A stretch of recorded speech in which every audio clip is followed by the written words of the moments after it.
ایک تو مطلب لوگوں کے دعوے ہیں نا جی خدا کے وجود کے اعتبار سے کہ اس طرح 3500 خدا ایگزسٹ کرتے ہیں. جن مذہب کے بارے میں رچرڈ ڈاکنز صاحب یہ دعویٰ کر رہے ہیں ان سے بھی ذرا پوچھیں کہ کیا وہ سپریم بینگ ایک ہی خدا کو مانتے ہیں یا وہ خدا ایک سے زیادہ مانتے ہیں. تو آپ حیران ہوں گے کہ ان سارے مذاہب کی کتابیں اٹھا کے دیکھیں, ان سارے مذاہب کے علماء سے اگر ٹیکسٹ بک کے ساتھ بات کریں تو ان سب کے سب کتابوں میں ایک خدا کا ذکر ہی ملے گا. ایون ٹیمپرڈ فارم میں بھی جو موجود ہے مذاہب وہ بھی ایک سپریم بینگ کی بات کرتے ہیں, ایک سپر نیچرل ایجنسی کی بات کرتے ہیں. باقی وہ سارے کہتے ہیں وہ اس کے جو ہے وہ سب آرڈینیٹس ہیں, وہ سب آرڈینیٹس کا جو ہے انکار ہو رہا ہے, ایک گاڈ کا کوئی انکار بھی نہیں کرتا. ہندوؤں سے اگر پوچھیں سب سے زیادہ تو ان کے خدا مانے جاتے ہیں نا, جو ان کی وہ کتابوں کے اندر چھوٹے چھوٹے دیوتا ہیں, یا یونانیوں کے. ہاں یونانیوں کے, وہ بھی یونانی بھی جو کیپٹل جی سے گاڈ لکھتے ہیں وہ ایک ہی گاڈ کو مانتے ہیں, وہ چھوٹے گاڈس کو چھوٹے جی کے ساتھ لکھتے ہیں. اچھا ہاں جی, گاڈ تو ایک جو گاڈ ہے وہ سارے مانتے ہیں, اس کو بھگوان کہیں, خدا کہیں, سپر نیچرل ایجنسی کہیں, اللہ کہیں, ٹھیک ہے جی, وشنو کہیں, کچھ بھی کہیں, وہ ایک ہی خدا کو مانا جاتا ہے. نیچے چھوٹے چھوٹے الہہ کا مسئلہ ہے. اسلام نے بھی جو ایمفسائز کیا ہے ایک خدا کے کنسیپٹ کے اوپر نبی صلی اللہ علیہ وآلہ وسلم کے ذریعے سے, اسلام تو خیر اس سے پہلے بھی ہے, آپ صلی اللہ علیہ وسلم تو اسی اسلام کے دائی بن کے ہیں, تو اس میں بھی آپ کو یہی ملے گا کہ مشرکین عرب کے ہاں جو ہے وہ چھوٹے چھوٹے الہہ لات عزا منات کے پوائنٹ آف ویو سے پائے جاتے تھے, لیکن ایک جو گاڈ تھا اللہ اس کو وہ مانتے تھے. تو وہ ہم کہتے ہیں کہ ٹھیک ہے آپ ایک کا انکار نہ کریں, باقی سب کا کرتے ہیں, تو ہم آپ کے ساتھ ہیں.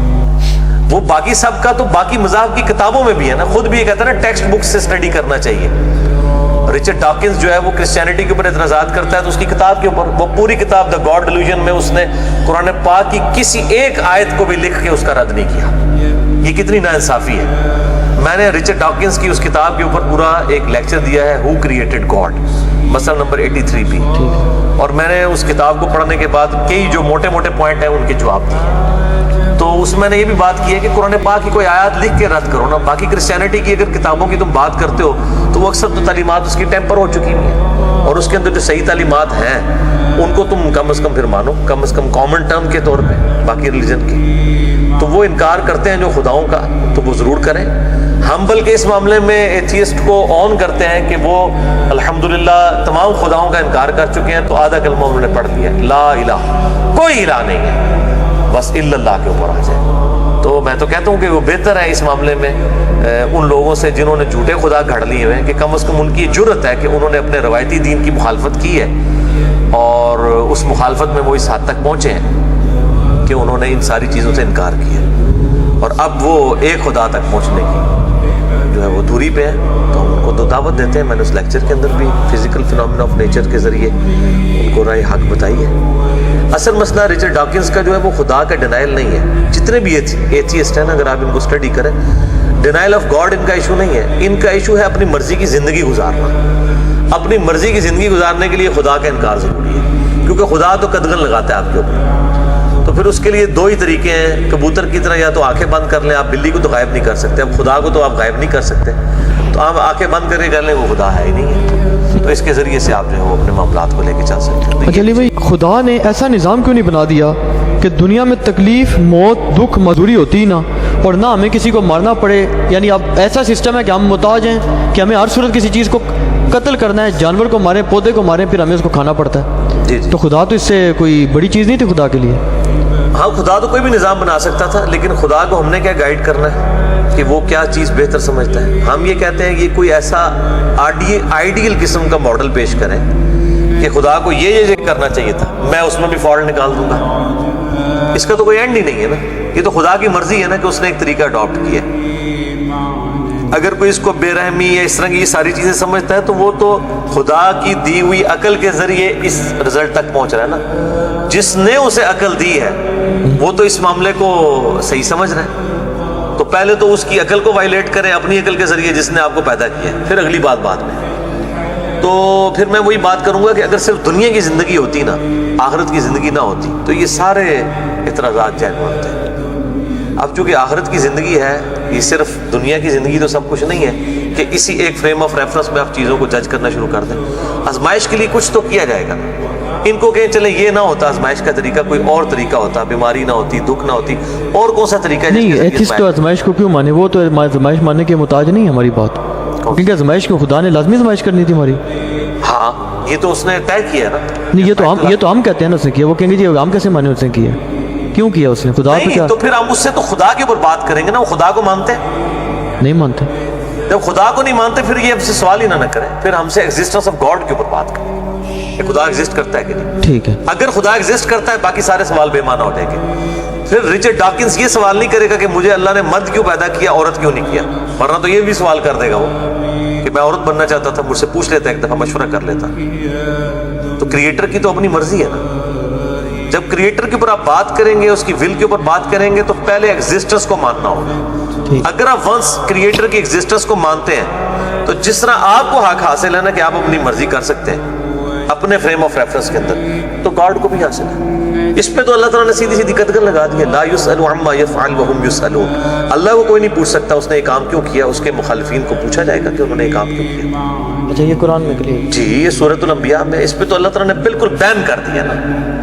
کیوں کیا ہے یہ تو خدا سے پوچھ کے ہی بتا سکتے ہیں نا، اور وہ اس دنیا کی زندگی میں نہیں، ورنہ تو آزمائش ہی ختم ہو جائے گی نا.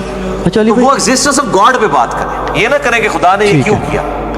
اچھا خدا کو نہیں مانتے جو خدا کے کاموں پہ اعتراضات کر رہے ہیں. اگر خدا کو خدا مان لے اعتراضات تو خود ختم ہو جائے گا. علی بھائی اس میں تھوڑا سا اور بتاؤں آپ کو کہ مجھے گاڈ آل لونگ ہے، یہ اس کی کیا دلیل ہے؟ یہ وہ اپنی عیسائیت سے لیتے ہیں، عیسائیت سے لیتے ہیں نا. تو ہم عیسائیت یہ دعویٰ کر رہی ہے، اسلام کچھ اور دعویٰ کر رہا ہے. اب اس کو پریکٹیکلی چیک کر لیتے ہیں. پریکٹیکلی تو چیک کیا جا سکتا ہے نا دنیاوی مثالوں کے ذریعے. اگر گاڈ آل لونگ ہے تو وہ ایسی عورت کو کیوں موت دیتا ہے جس کے 4-5 چھوٹے چھوٹے بچے ہوتے ہیں؟ اس کو کوئی ترس نہیں آتا اس عورت کے اوپر کے اس کے بچوں کے اوپر. اور کئی گھر کے کمانے والے ایک ہوتے ہیں، وہ مر جاتے ہیں، پیچھے سے لوگ بھیک مانگتے رہتے ہیں. چھوٹے بچوں کو دیکھ کے ہمیں بھی ترس آتا ہے. یہ تو پریکٹیکلی ہو رہا ہے نا. اگر ان کے آل لونگ گاڈ کو مان لے وہ تو ہمیں کوئی نہیں نظر آ رہا، پریکٹیکلی تو نہیں نظر آ رہا. یہ تو غیر مسلم ان کے اوپر اعتراضات، جو ڈینائل آف گاڈ کرنے والے ایتھیسٹ ہیں، وہ پھر اعتراض ان کے اوپر کر دیں گے کہ آل لونگ تو ہمیں نظر ہی کوئی نہیں آ رہا. اسلام کسی آل لونگ گاڈ کو نہیں مانتا. اسلام کہتا ہے کہ جی جو سورۃ الحجر کے اندر ہے، نبی عبادی انی انا الغفور الرحیم، میرے بندوں کو یہ خبر دے دو کہ بے شک میں بہت بخشنے والا مہربان ہوں، اور یہ بھی خبر دے دو کہ بے شک میرا عذاب بھی جو ہے وہ دردناک ہے. اسلام میں دونوں رخ ہیں. اللہ تعالیٰ جو ہے وہ بخشنے والا مہربان بھی ہے اور گرفت فرمانے والا بھی ہے، اور یہ پریکٹیکلی ہمیں نظر بھی آ رہا ہے دنیاوی زندگی کے اندر. اچھا دنیا کی زندگی میں تو ہم چیک کر ہی سکتے ہیں نا. آخرت تو دیکھنے والی بات میں بات ہے نا. عالم الغیب وہ تو ایک غیب کے عالم سے تعلق رکھنے والی چیز ہے نا. دنیا میں تو ہمیں نظر آ رہا ہے کہ آل لونگ گاڈ والا تو کنسیپٹ بالکل غلط ہے. ایسا تو کوئی نہیں ہے. کتنی عورتیں ہیں جن کے خاوند بڑے ظالم ہوتے ہیں، ان کو مارتے ہیں، پیٹتے ہیں. تو وہ اگر آل لونگ تھا تو اس عورت کا کیا قصور تھا؟ اس میں ایسے ہی گزر رہی. تو اللہ تعالیٰ لو کرتا ہے، اس میں کوئی شک نہیں ہے، لیکن اللہ تعالیٰ آزماتا بھی ہے. پھر اللہ تعالیٰ کے احساسات بھی اس طرح کے نہیں ہیں جس طرح ہمارے ہوتے ہیں. اور یہ ماں کے ساتھ جو تشبیہ دی جاتی ہے، میں تو اس چیز کو غلط سمجھتا ہوں. وہ ہے بھی روایت بھی جعلی ہے کہ 70 ماؤں سے زیادہ محبت کرنے والا ہے. یہ تو نہیں ہے، بالکل کوئی روایت ثابت نہیں اس طرح کی. ہاں، اللہ تعالیٰ اپنے انہی بندوں سے محبت کرتا ہے جو اللہ کی طرف رجوع لانے والے ہیں، جو اللہ کے باغی ہیں، نافرمان ہیں. اللہ تعالیٰ ان سے نفرت فرماتا ہے. آل لونگ والا تو کوئی کنسیپٹ نہیں ہے. اور یہ آپ دیکھ لیں، یہ دنیا کی زندگی میں بھی اللہ تعالیٰ نے یہ خود بھی مانتے ہیں کہ خدا کی تخلیق کا شاہکار ہے انسان. مانتے ہیں نا. قرآن تو کہتا ہے لقد خلقنا الانسان فی احسن تقویم. تو یہ لوگ بھی مانتے ہیں کہ انسان اشرف المخلوقات ہے، سب کچھ ہے. تو انسان کی جو نیچر ہے وہ خود بیسیکلی اللہ تبارک و تعالیٰ کی جو صفات ہیں ان کا ظہور اس ذریعے سے ہوا ہے کہ اللہ تعالیٰ نے جو انسان کو پیدا کیا اس کے اندر بھی آپ دیکھ لیں انسان بھی آل لونگ تو نہیں ہے. انسان کے ساتھ جو زیادتی کرتا ہے وہ کہتا ہے مجھے بدلہ ملنا چاہیے، اور جو انسان کے ساتھ نیکی کرتا ہے انسان اسے پیار کرتا ہے. کون سا دنیا میں انسان ہے جو کہتا ہے کہ جی میں آل لونگ ہوں؟ یہ تو صرف کتابی باتیں ہیں نا کہ جی ایک گال پہ کوئی تھپڑ مارے تو دوسری پیش کرو، جب دوسری پہ بھی مار دینا تو پھر انسان ہاتھ چوک لیتا ہے. یہ ساری زبانی کلامی کلام ہے. پریکٹیکلی تو ایسا نہیں ہو رہا. ٹھیک ہے. اور نہ یہ دنیا کی کسی عدالت کا قانون اس کی بنیاد پہ چل سکتا ہے کہ اگر آپ کے بیٹے کو کسی قتل کر دیے کسی نے تو آپ کہیں میں تو آل لونگ گاڈ کا ماننے والا ہوں، ٹھیک ہے میرے دوسرے بیٹے کو بھی قتل کر دیں، میری بیوی کو بھی قتل کر دیں. یہ تو نہیں ہوگا. کوئی بھی نہیں کہے. وہ کہتے ہیں نہیں بدلہ لیں گے. تو چھوٹی چھوٹی چیز کے اوپر بدلہ لیتے ہیں. تو یہ سب کا سب عکس ہے بیسیکلی. خدا نے یہ نیچر ہمیں دی ہے نا. تو بھئی خدا کی جو سنت ہے اس کا عکس انسانوں کے اندر نظر آتا ہے.